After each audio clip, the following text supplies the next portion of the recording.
If you guys do not have this book, order it. And if I were you, I'd order this freaking Bible version here that's got like the hardcover. It's freaking dope. But I read a line today, and this is the point I wanted to make, is it says something like, when wealth comes your way, it comes so quickly that you'd never expect it. And, I haven't made $100 million or probably the wealth that Napoleon Hill was referring to. But I remember in 2019, I went from struggling, about to toss in the towel in December of 2019 to 1 year later, I'm like, oh my gosh, I just made 7 figures. You just went from making basically nothing to now at 10K literally in 30 days. So did you think it was going to happen that quickly? Really, I didn't. I had no expectations. I think that's what changed. It was faith. It was Think and Grow Rich. Here are the nuggets that I'm really going to share. I cut off social media completely. I started working out. I just really committed. The biggest thing was every morning and every night, I listened to the 30-minute track by Earl Nightingale. It was every morning, and I would listen to it sometimes at night, but I followed that exact same process. I literally committed pen to paper. I cut out everything. I had done my goal setting, and every night, every week I would review my goals, and every morning it's on my nightstand. Sunday, the end of the week, I'm writing my week review, and then I'm writing my first week, second week of January, third week of January. I would have my goal on it. I would wake up every morning looking at it, and I would go to sleep looking at it. And I utilized Trello for the everyday activities. So the tip that I was going to share, Trello is just like an organization,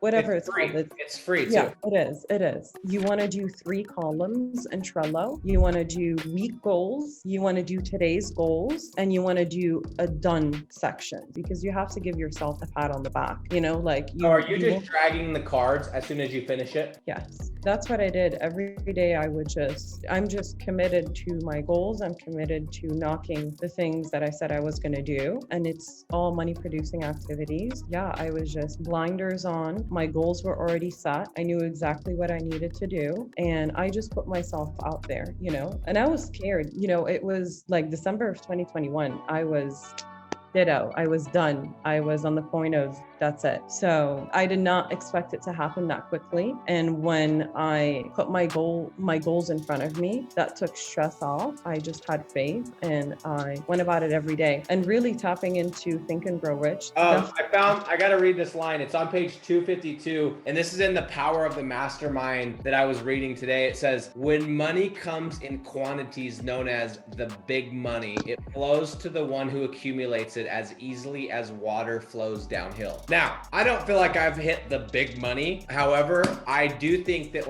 as we go through life, we have these little spurts. I remember doing 10K in a month back in 2020. And I was like, wow, that took me 8 months or 9 months the first year to do. And I just did it in 30 days. And then my only thing after that was like, how do I do that in a week? Now my next goal is how do I do that in a week? Or how do I do 20? How do I double that? It's insane just how fast it actually comes. I wanted to there's one other thing before I forget. We were talking about cutting out all the noise and everything. He said cutting that stuff out saves so much time. And I remember Elvis specifically, he calculated, and I'm gonna put him on the spot a little bit, but I know he'd be fine with it. He calculated how much time he was spending on YouTube. It was he looked at his phone, it was 4 hours a day. And you could argue, well, some of it's motivational, some of it's business, but let's be honest, 99% of it is not. And so I remember back when I was doing door-to-door sales, the years that I did the best, I deleted the apps. On my way to Arkansas, Alabama, I deleted it. I'm like, I'll catch you in 4 months, y'all. And then later on when social media, I was like, okay, I need to stay on it because it does help. I would delete it during the week and check it on Sundays kind of thing. So was that hard for you? And did you just delete all the apps?